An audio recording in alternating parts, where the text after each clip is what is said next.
சிங்கப்பூரில் சாலை விபத்து நண்பர்களே. ஐயோ, நான் பார்த்தேன் ஒருத்தர் இறந்து அதை அவரை மூடி வச்சுருக்காங்க.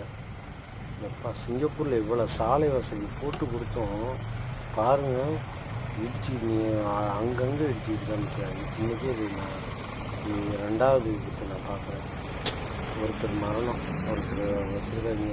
இவரை பாருங்கள், உள்ளுக்கு இருந்து எடுக்க முடியாமல் அந்த டீசல் எரிபொருள் ஏற்றிட்டு போகிற ஓட்டுநர் உள்ளுக்கே வச்சுருக்காங்க.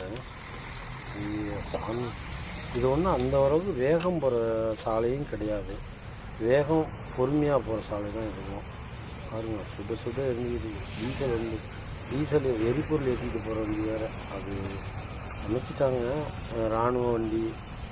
ஐயோ, பெரிய ஆச்சரியம், பெரிய விபத்து. எவ்வளோ சாலை வசதி பண்ணி கொடுத்து சில பேர்த்தால் ஓட்ட தெரியாதனால வர ஆபத்து.